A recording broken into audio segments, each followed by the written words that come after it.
Hey there, BookTube. Noah. Everyone who reads and must converse is the channel. Thanks for coming back by. Happy Friday. For sure. I hope everybody's week went good, went well, and I hope everybody got some good reading done. There's my main worry, right?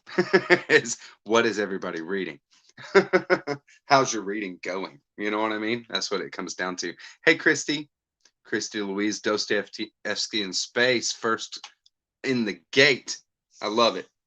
Very cool. Nice to see you, Christy. Hope your Friday is doing good. And Mark Richardson. Hey, Mark. And Mark, your room is looking freaking beautiful. Your shelves are looking beautiful. If y'all don't follow Mark on Instagram, you don't see some of his beautiful shelves. Just awesome, brother. Um, Deb, thank you for coming by as well. Nice to see everybody. Hey, Christina. Awesome. Christina from Portugal hanging out. I just read maybe my first, well, not my first, because Jose Saramago or Jose Saramago is Portuguese, right? So I've read quite a bit of Saramago, and I'm going to read another Saramago soon. So look out for that one.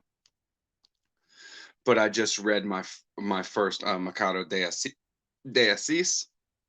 He's Brazilian, but Portuguese language, right? So that was a freaking crazy book. I can't wait to do some content on it. Hey, Tom LA Books. Tom LA Books. Is it not? Is it Tom not in LA Books anymore? Happy Friday, brother. Nice to see you. Hey, Falcon. Tyler in the house. Nice to see you, brother. Thanks for coming by. Art and books. Awesome. Here we go again. That's for sure. Hey, the week keeps throwing Fridays out there. I'm going to keep doing lives. I said I'm going to do a live on Friday nights, right? So, really, what it comes down to is as long as there are Fridays, there's going to be Noah live on Friday nights. Hey, Nancy. Nice to see you. Happy Friday for sure. Pavio in the house. Yes. Awesome. Nice to see you, brother. Tom has moved, but he's still in LA. Cool. Very cool. I didn't know how far you were moving, and yes, hello to everyone. Machado. Machado de Assis. Very cool. Yeah, yeah. What's up, Spine Crackers? Nice to see you. Spine Crackers I follow on Instagram, but also the YouTube. I haven't caught. I don't think I've caught any of your content on YouTube yet. It has popped up, but I haven't had time and jumped on like that. What's going on? Bookish Brian's in the house. Yes. Nice to see you, Becky and Scott. Hope y'all are doing well. Hope little bit over there is doing well after his accident for sure. I'm sure y'all are taking good care of him. This was a crazy book. I mean, this was crazy as hell. I don't even know how I really feel about it. It's not something where I'm like, I like it. Oh, I really like this. You know what I mean? Like it's so weird. What is the narrator doing? Uh what is Machado de Assis doing with this? It's hard to say. Um a contradictory a narrator that is full of contradictions, a narrator that is mm, for lack of a better word, dishonest, but when it comes down to it, um I think he's meant to be like a very candid, like a serious everyman, where everybody you know uh lies to make themselves feel better. Everybody puts up a front. Everybody kind of does that kind of thing. And yeah, a narrator that is dead. That's for sure. But but it's just this kind of thing where what I'm is always lauding how much people love him, how how amazing he is as a person, and then it's like, and you and as a reader, you're just trying to locate where is all this, you know, great stuff that you're doing. What has happened? You haven't done anything in your life. Stuff like that, just contradictions all through it. So I did this as a buddy read with our resident rambling raconteur. That's Jack.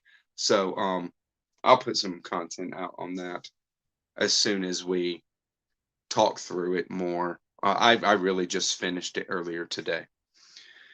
So um I have not really, formulated thoughts for sure. Yeah, nice.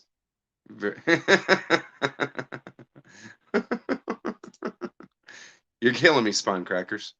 That's I mean, I'm the doggy, I'm sure he's not happy, but much more happy than he would be without it. That's for sure.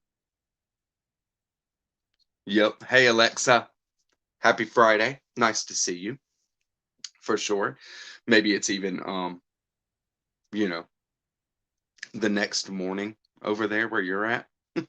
Alexa is in Serbia. What a great friend. I'm going to I don't know if I followed. It's too late to apologize. I don't know if I follow that channel. It doesn't seem familiar. So I must have a link for sure. So another thing that I read recently over this last week was a graphic novel of The Fountain by Darren Aronofsky. Does anybody know about this? I had no idea that this was um put out as a graphic novel as well. See, yeah, Saturday already for Alexa. 3 a.m. on Saturday morning, right? 9 p.m. Friday night for me. What a world we live in. Um, but yeah, I hope your Saturday goes well. You're getting a quicker start on it than me. I can't wait to get a good night's sleep before I start my Saturday. But this is not an adaptation. This was put out that the Falcon, you're right. And it is probably my favorite Aronofsky film as well. I love The Fountain. I love it.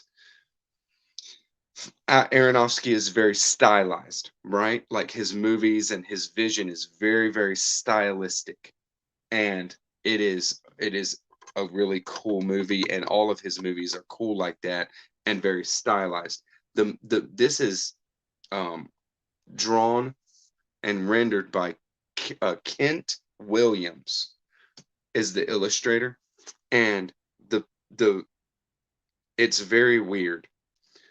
The drawings are weird as well, and in this kind of unrealistic but very artsy and very stylized way.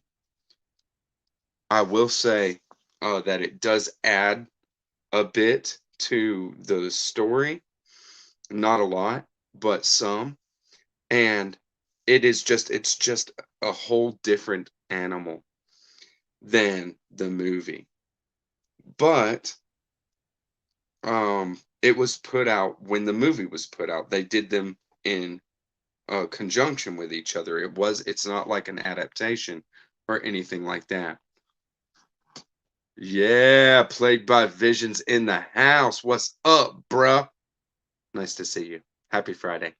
Nikki in the house. What's going on, Nikki? Nice to see you. Happy Friday for sure.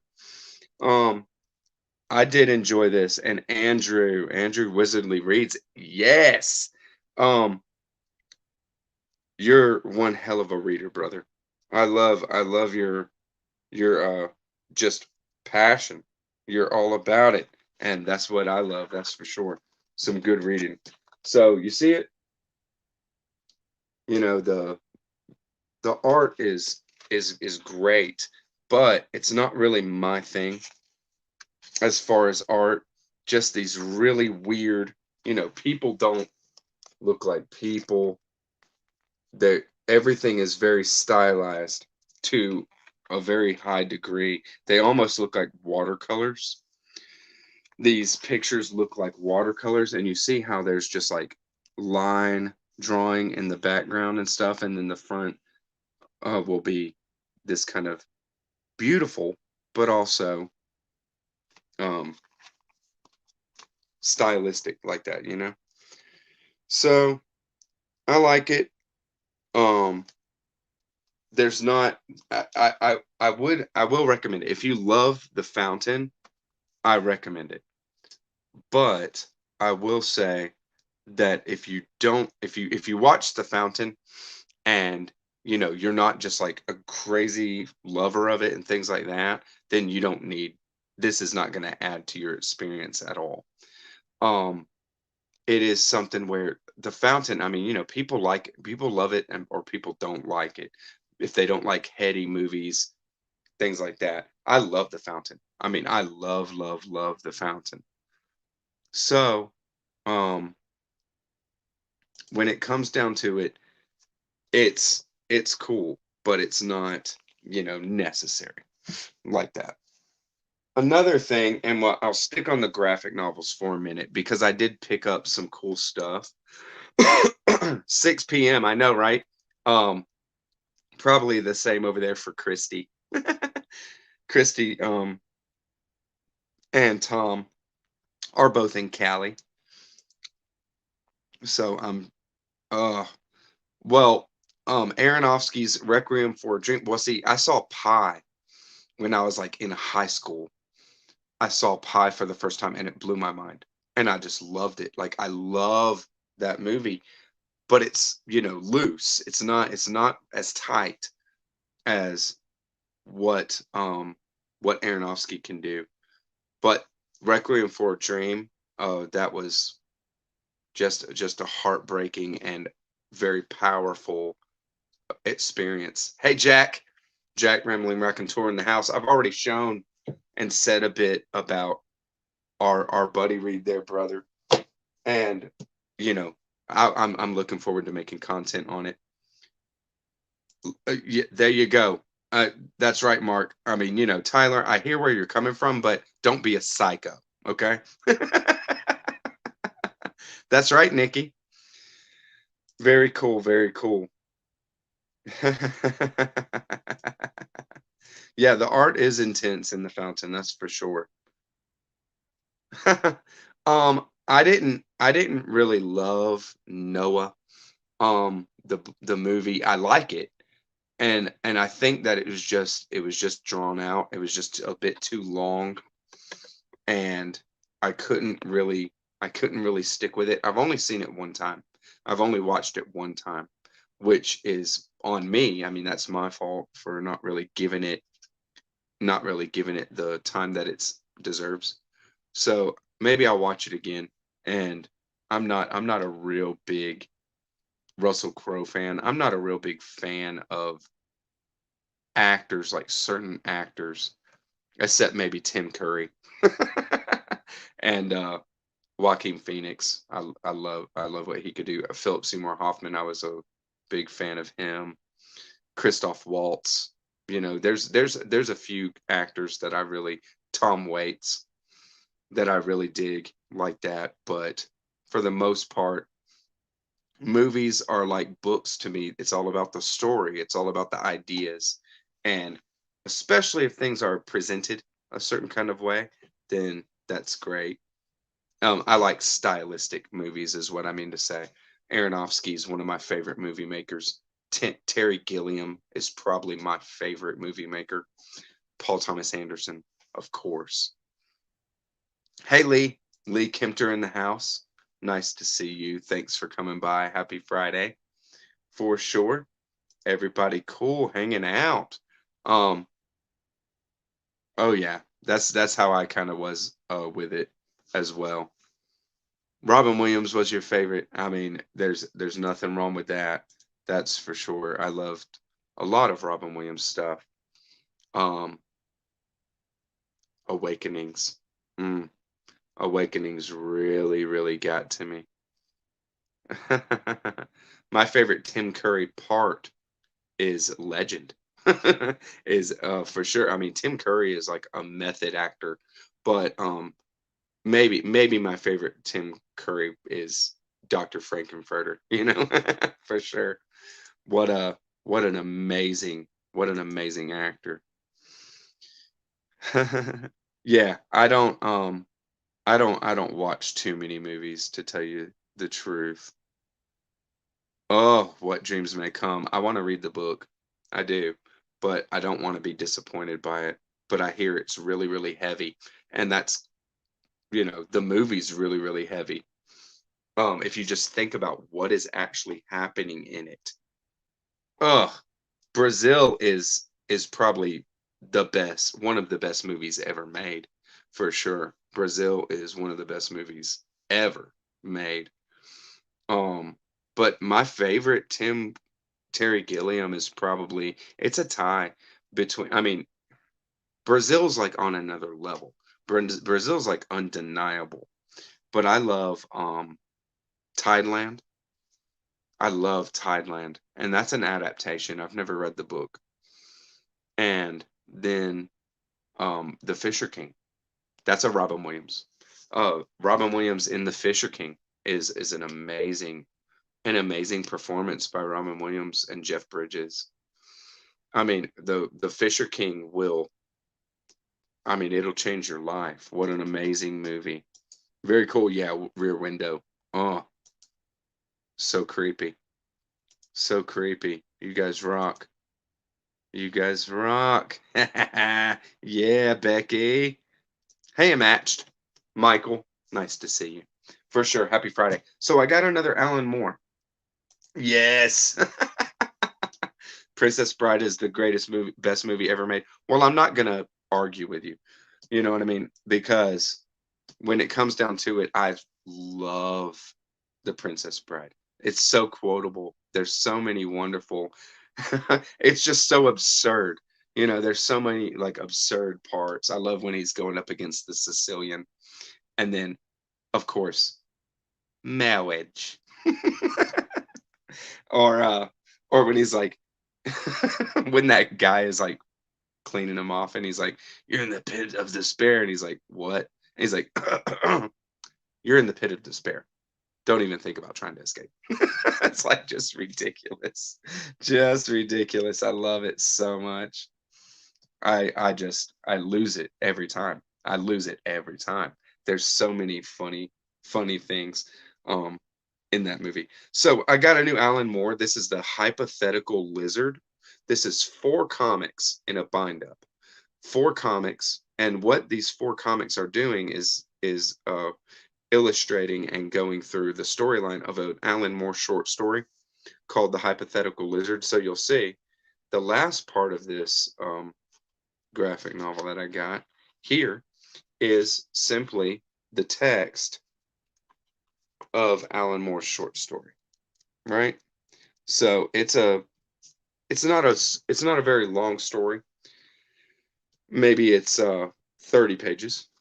But what struck me the most, I haven't read any of this yet, and it looks really weird, but this picture right here, this is the picture of like the princess or the Queen of Cups, I believe. The Queen of Cups in the Aleister Crowley Thoth tarot deck. That's what this is reminiscent of, this picture. So this is Alan Moore, and it's actually illustrated by Anthony Johnson. It's in black and white, so it's not um any big deal. There's these real stark contrast. It reminds me of like a black hole. Is that Burns? Keith Burns? I might have it wrong, but the last name is Burns, and he did a wonderful graphic novel called Black Hole, but also others. and the artwork reminds me of that. This kind of real, no gray, not a lot of grays, just black. Shadow is all black, just totally blacked out. And this main character here has had like a surgery where she cannot speak, um, she can't talk, and there's something else. She can't talk, and okay, the two halves of her brain have been severed. So she can hear and see, but she cannot speak or act. Like she can't do anything. She doesn't have uh, control over that or something. But why did she do it? Is because she wants to get into this very high level or deep level, secretive level group of magicians, a secret society kind of thing, and learn their secrets. And the only way that she was able to do it, would be able to get in, is to undergo this surgery where she would not be able to say what it is that she sees, or write it, or communicate it in some kind of way. So that's the premise, and it looks really cool, looks really crazy. That's Alan Moore for you, right? So I'm going to be going through that pretty soon. I am going to be going through V for Vendetta again pretty soon, because it's been a really long time since I read it. And so I had pulled it out. I've actually started this one already. And it's going to be cool for sure. What I'm reading next, though, after the posthumous memoirs of Brass Cubas I just finished, um, I will be reading. I will be starting my end of the year reading, and I'm finishing the year up very, very strong. I'm going to finish um 2021 with David Foster Wallace, First Broom of the System. That was probably a cat or something. Just jumping up against the door, right? So I'm going to do Broom of the System. I hope you're ready for it, Tom. I'm reading this with Tom, LA Books.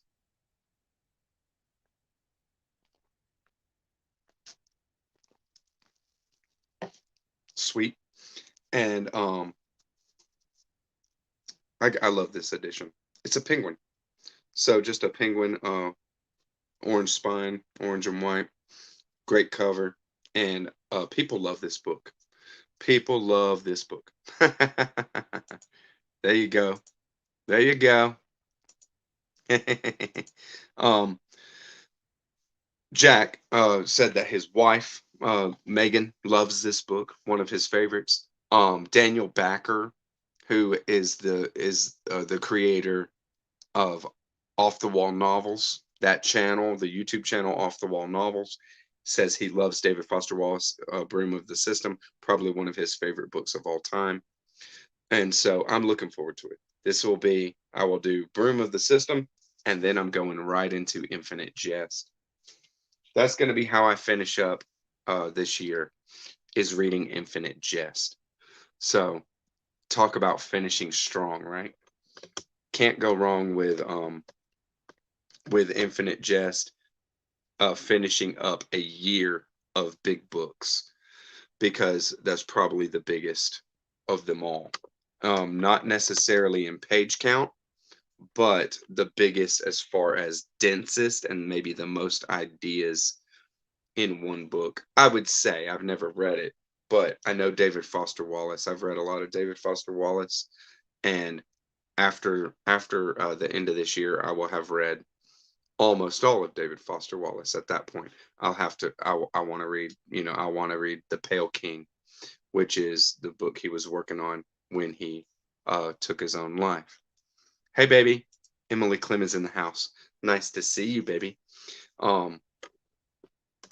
Emily is here for sure, but probably just taking care of Zelda and hanging out with the girls and what have you, doing mama stuff. But thank you for tuning in and seeing what we get up to on the YouTubes. That's for sure. So, um, very cool. That's right, Alexa. I'm starting it November 1st. So I'm going to take, well, I might not start it November 1st. I'm going to start it when I finish Broom of the System. So I'm going to go Broom of the System, Infinite Jest. Boom. So I'll be sure to let you know. I will start it. I'll probably make a group.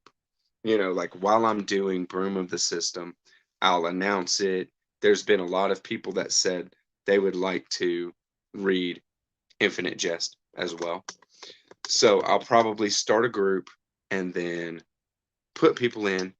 Let's have um a Voxer group where we can keep each other motivated, keep each other in, onto what we're reading, because there's going to be a lot of denseness to it. I'm not worried about it. I'm not. I've read quite a bit of David Foster Wallace, but there is always those people that have not read a lot of David Foster Wallace, but yet still want to read Infinite Jest. So I have no doubt that there's going to be people, in there like that kind of stuff. Very cool. Yeah. I'm giving it like a month and a half or more. You know what I mean?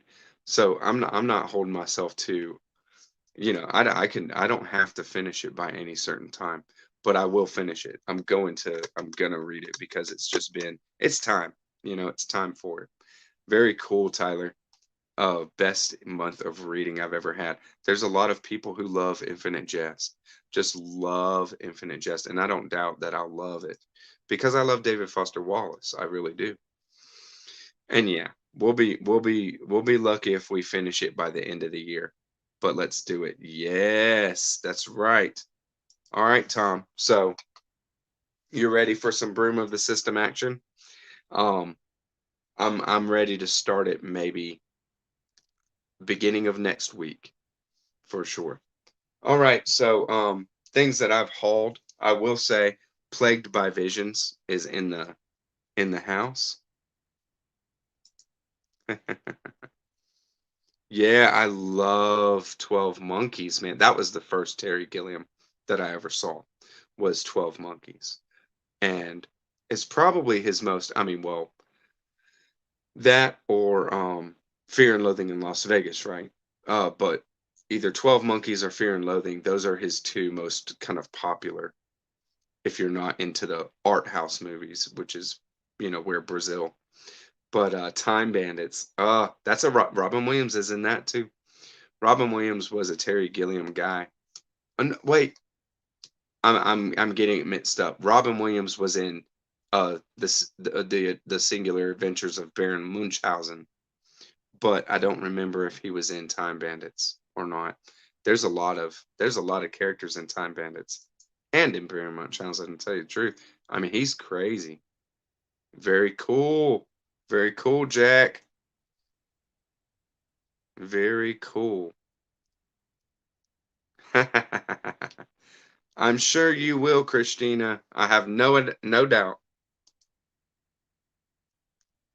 Nice. I'm catching up. Nice. Yeah. Well, I'm down for it. And I mean, I read all kinds of stuff, crazy stuff, just crazy stuff. So that is a great role. What is it, Jerry in 12 Monkeys? His name is Jerry, I think. Games trying to get out. It's great. So I picked up Zadie Smith because I found it at a thrift store. I have never read any Zadie Smith, but she seems like a really, really smart writer. So NW seems like a kind of a story about New York, right? Is that right?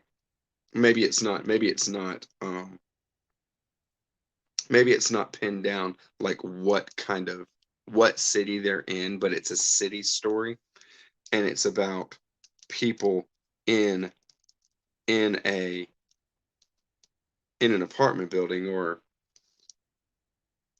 living together and stuff like that. But the structure of this thing looks very, very strange. I mean, it starts off with this one, two, there's numbers for the chapters, and then it just starts breaking down into different things. Like, okay, so I passed some of it. So the first part is regular chapter 1, 2, 3, and then 22. And then after 22, you get difference in fonts and different ways that it's playing with different ways that the narrative's talking about. Then you have chapters that are letters as well as numbers, right? In parentheses W1, you get weird stuff like that. And I don't really, of course, don't know what's being done with it because I haven't read it. But then you just get page breaks. Then you're just getting page breaks like that.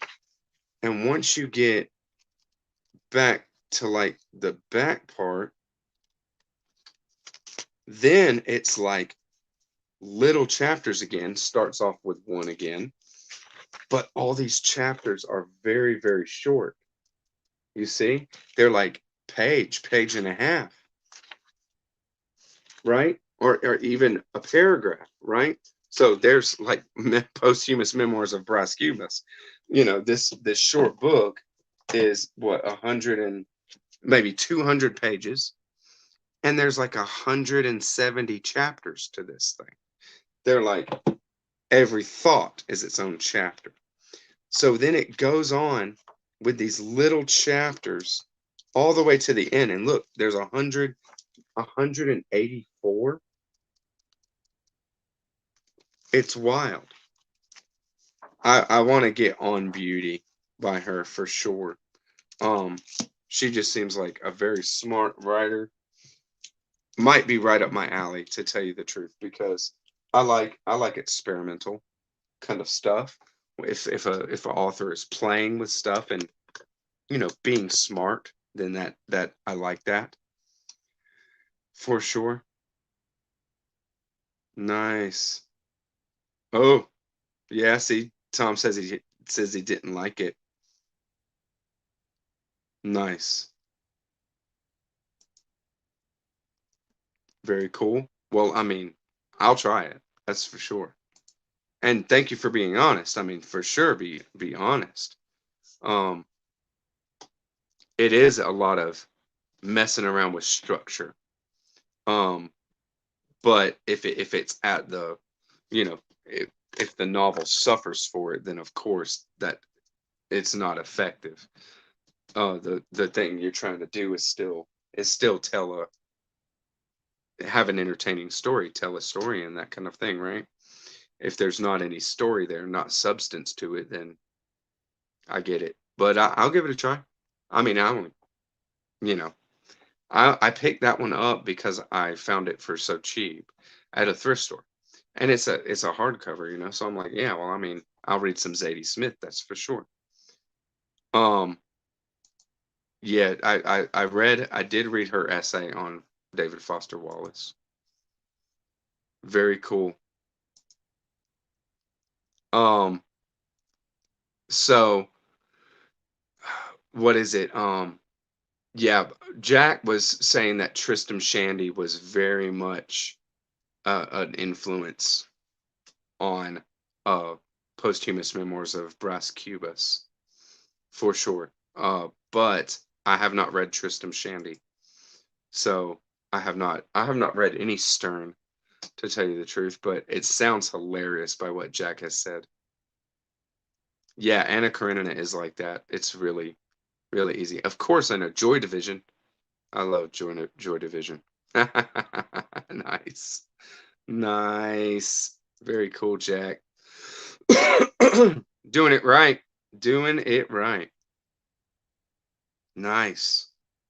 Well, you know, I'm gonna fall into a Barth kick at some point and go through some of the I got Giles Goat Boy, and I got the Sotweed Factor, and I got Lost in the Fun House, and then I actually have his two first novels in one bind up as well, and I haven't read any of it. So I'm like, well, I need to read some John Barth. That's for sure. Yes. Y'all are great, I swear. See, and I gotta get on some Tristram Shandy then, because it sounds hilarious. I mean, just great. And Posthumous Memoirs of Brass Cubas is, I mean, it's undeniably great. I mean, it's so fun. I mean, I was just like, I mean, so intrigued and stuff. But it's like, what is he doing? Like, honestly, what is he doing? It's crazy as hell.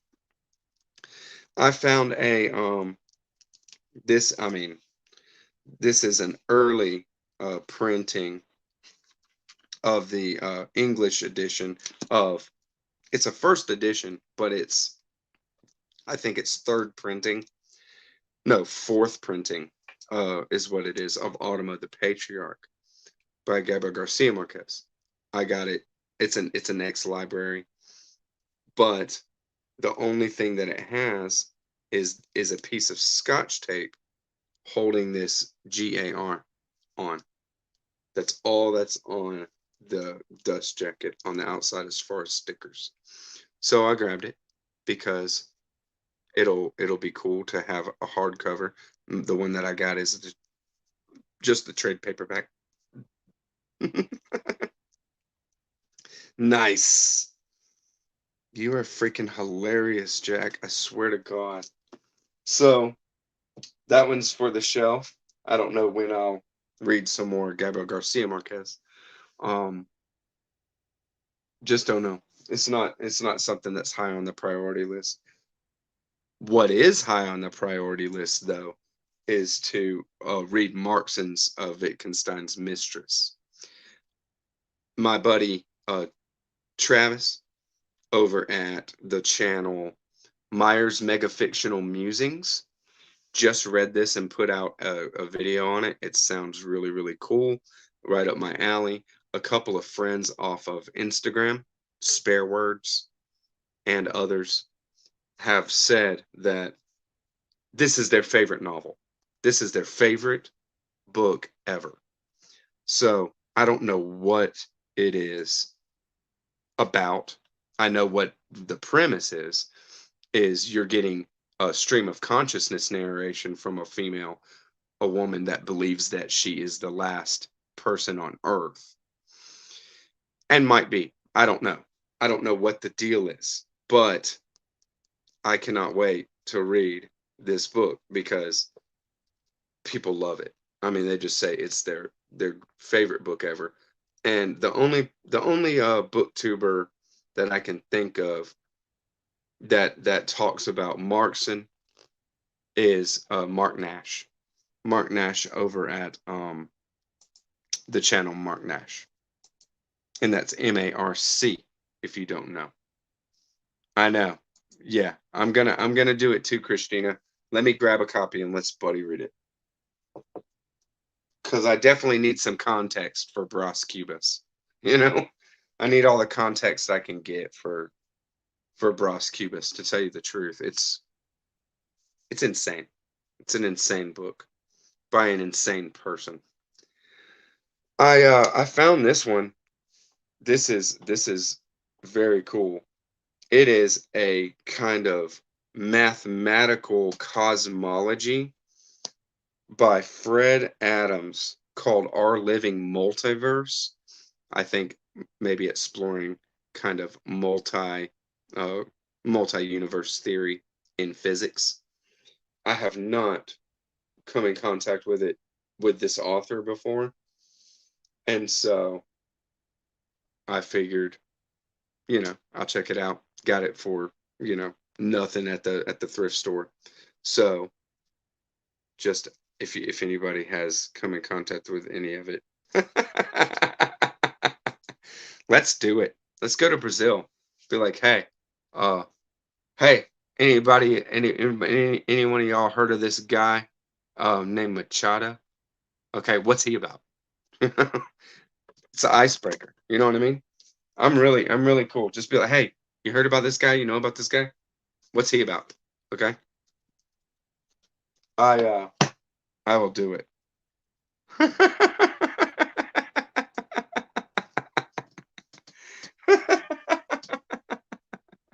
Y'all are funny. Yeah. Oh, yeah. It seems like a missed opportunity, right? Mark, like a opportunity missed with that one. So I got a reader copy because all I had was a hardcover, and it's a first edition hardcover, but it doesn't have the dust jacket on it. So I just came across this, and I picked it up just to have a cool reading copy of Losa's Conversation in the Cathedral. Um, Yasmin at To the Lit House had praised this book so much when she had read it to me that I was like, okay, I gotta do it.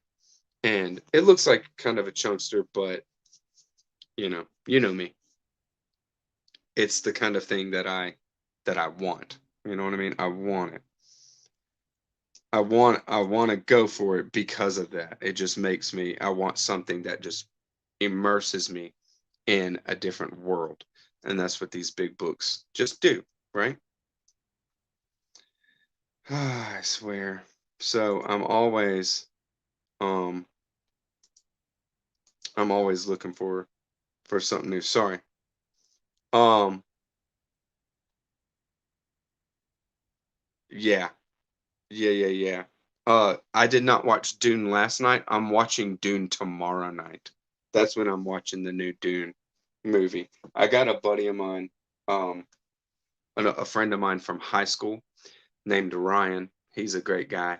He's coming over tomorrow night, and we're going to turn off all the lights, turn it up real loud. I got a giant TV, and we're going to watch the new Dune for sure. I can't wait. I can't wait, Nancy. Did you like it? What did you uh what did you think? Yeah, right? Yeah, take a trip to Brazil. Just just go. Let's do it, baby. Let as soon as Taylor gets it, we can tell her she's got the van. She's got the van, we'll jump on a train. I'm reading it. I'm watching it tomorrow too, Mark. So very cool. We'll check it out together. Yeah, a few issues in comparison to the book, or just that you didn't like the creative kind of license that Villeneuve took. So, Plagued by Visions and I have done a book exchange. Well, we've done half of a book exchange. He sent me uh, a couple of books already, and I'm gonna send him his books this weekend. This week, just kick my butt during the day during the week, and I wasn't able to make it to a post office at all. But what I got, and y'all can let me know if you've come in contact with either of these because I have not. This will be my first Harry Cruz. This is Harry Cruz, A Childhood, the biography of a place, and that is Georgia. This is but really deep southern Georgia, so not Georgia like where I live. I'm more of a city boy, Georgian, than this kind of real rural um, farm, Georgia backwoods kind of stuff. But Harry Cruz definitely did live in very very southern backwoods Georgia. I thought there was a map. I saw a map somewhere, not in here. I had pulled it up on um, on like Google or something, where he where he okay, no spoilers. Very cool. No spoilers. I'm down for that. I've read Dune. You know what I mean? I know the whole thing. So I don't mind just talking about it, and even talking about the movie, because I don't expect to love the movie. Not like how I love the book, that's for sure. Right? I'm not, movies just don't do it for me like that. The only movies that really that I love like that are these movies that we've kind of been talking about earlier. Movies that are very stylistic, that they couldn't be done in another medium, that they are just movies. You know what I mean? They're doing something. They're not just stories. So we'll see. Very cool, Michael. Very cool. I can't wait. I want Feast of Snakes, but Cruz is hard to get your hands on. Harry Cruz is hard to get your hands on. Feast of Snakes, that's what I want to read. I hear it's really freaking crazy and cool for sure. Okay. So yeah, that's what I'm going for. That's what I'm going for. Plagued by Visions. Thank you, sir. Thank you, brother. It's a great edition, a beautiful edition. So I really appreciate you sending that to me. And also, along with that, a little more couldn't help, I think, to throw in a little more Southern Gothic action. This is A Choir of Ill Children by Tom Piccarelli. Pissy, Picky, really, really, something like that. Seems Italian. Tom, help me out. You know what I mean? Tom, LA Books, help me out, man. Don't leave me hanging here, man. I'm just playing. Really creepy cover. Really creepy cover. On the back is just blurbs, just praise. Um, this okay, I'll give you the first paragraph because it's great. A choir of ill children tells the story of Kingdom Come, a decaying, lust-filled, swampy backwater of a southern town. Piccarelli's lyrical, atmospheric tale of murder and redemption is a startling breakout novel in the Southern Gothic tradition pioneered by Faulkner and O'Connor. Boom. If I, when I write a book, if somebody is talking about my book and mention Faulkner and O'Connor, I'm I'm good. Okay? I'm good, baby. You know what I mean? Like I'm just good. At that point, I'm happy. Right? So thank you very much, Juan. Juan, you are an amazing. You're an amazing buddy. We have um we have just recently uh connected, and right then we connect on the Southern Gothic, some of our favorite stuff for sure. And I hope you enjoy what I send to you. And it's on. Hopefully the first of more, do some buddy reads, all that kind of stuff. And I'm just down for it. Villeneuve is a great director. He did The Double. That or no, it's Enemy. That's the name of the movie, Enemy. Which is an adaptation of The Double by Jose Saramago. And I have not seen his Blade Runner. I have not seen that. I don't know why. Because I love sci-fi.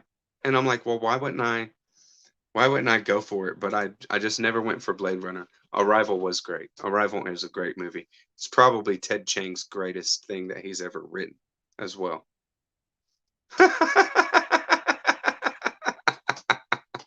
Atlanta is huge. Atlanta is freaking huge. It's just one of those kind of like sprawling metropolises, you know what I mean, is what it is. It just keeps going and going and going. It doesn't stop. And even now, you know, we have a highway that goes around Atlanta called 285. We call it the perimeter, and everything within the perimeter is Atlanta. It's like, you know, it's like 10 square miles. It's crazy. Um, how big it is. And everything outside of the perimeter is now highly developed cities. You know, I mean, they're cities in their own right, but if you don't live here and you don't know when you're in a different city, it just, I mean, it's all the same. It's all just keeps going and keeps going. It's ridiculous. Yeah, Enemy was really good. But I mean, he's just a great movie maker for sure. Yeah, yeah, let's do some insane Southern Gothic buddy reads, man. That'd be awesome. Or just anybody reads, really. I'm just down for whatever. Marietta is big. Cobb County, that's where I live. I work in Marietta. My job is based at an office in Marietta. But I live a little bit even more west um of Atlanta proper, south of Marietta, but still on the same side, you know, west side of Atlanta. And I mean, Marietta or Cobb County is the biggest county in Georgia. It's huge.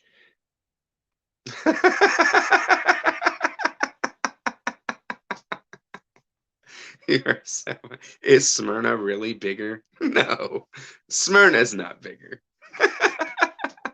I've lived in Smyrna my whole life. And you know, Smyrna, and then where I live now is Austell. So that's my two real stomping grounds. And you're right about that. There's so many Peachtree roads. It's ridiculous. Peachtree Street, Peachtree Avenue. Yeah, do it. Do it. It's a great place. It is. It is a restaurant. That's for sure. It's a great spot. Nice, Mark. Very cool, Mark. I'm going to the Marietta post office and I'm going to take some pictures and then I'm going to send them to you. And then I'm going to tell everybody what your critique and what you've said about how they've maintained uh, the building that you helped build. Cause I'm not gonna have it. Not on my watch, brother.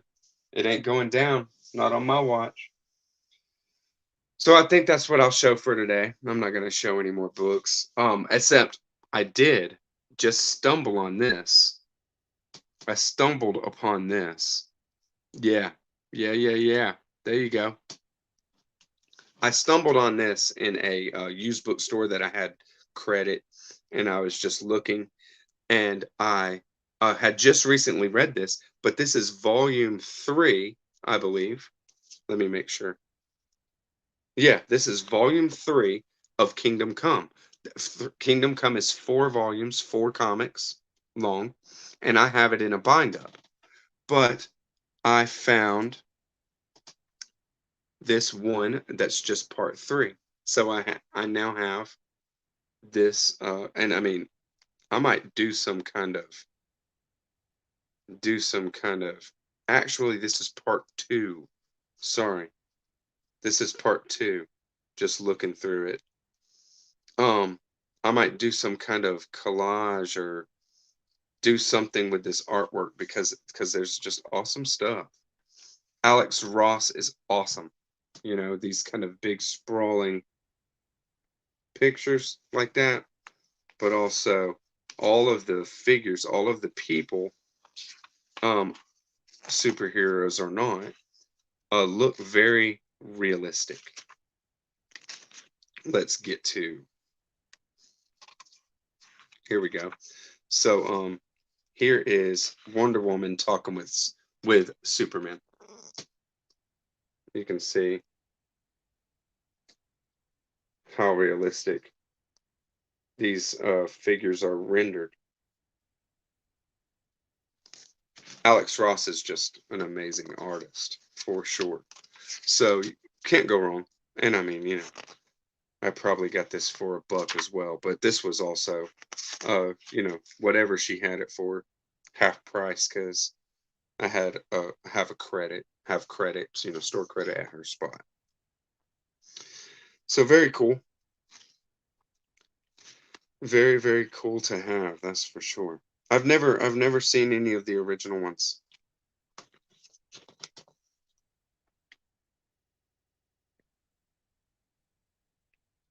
There's Alex Ross doing Superman. Yep. Yeah, his artwork is awesome. Completely awesome. I'm gonna get my hands on Marvels at some point soon. Maybe not soon, because I don't need it. And it's just something that I do want to reread it. It's been a long time since I read Marvels. But it's just this thing where it's not in print. It's not in print anymore, so it's pretty expensive when I do see it. It's expensive, and I don't see it physically. I mean, I have to see it online. Oh.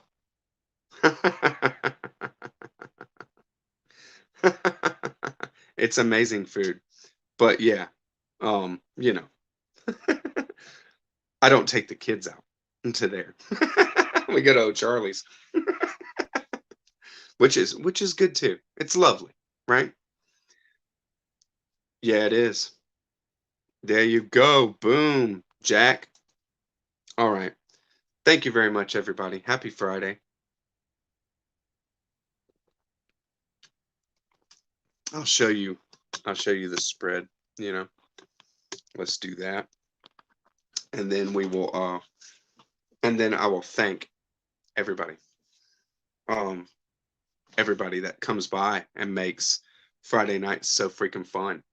Um, the core, the subscribers, the community, the you know, everybody, everybody. You do such a great job just engaging, letting me engaging with each other. It's great to have a community of just book lovers, and I love it. I do. I love it. I love the community. I love um each and every one of you. You. So thank you very much. Mark, let's enjoy Dune together tomorrow. Deb, let's do it. We're gonna watch Dune. And even though we're far away, I'm sure we'll be cheering at the same times and also going, hey, hey, that's not right. I bet that's one of those things that Nancy has a problem with. Nikki, Tyler, Immatched, Michael, Spine Crackers, Juan, Plagued by Visions, um, Andrew's Wizardly Reads, Christy Louise Dostoevsky in Space, Tom L.A. Books, Jack Rambling Raconteur, you're the man, um, Christina, Books, Knitting, etc. And I mean, just everybody else. I mean, I don't want to leave anybody out, but Alexa, Lee Kempter, Tyler, the Falcon, you guys all, I mean, everybody. There's so many that are wonderful, wonderful supporters for me. And it really means a lot. It really, really means a lot. Art and Books, 6 p.m. for you is 9 p.m. for me. And um, everybody, always welcome. I love building community and I love hanging out. So Becky, you're killing me. Thank you very much, Bookish Bryants. I hope everything is going great for y'all. Think about y'all a lot for sure. And catch you on the next one, BookTube. We'll see you next Friday. Bye bye.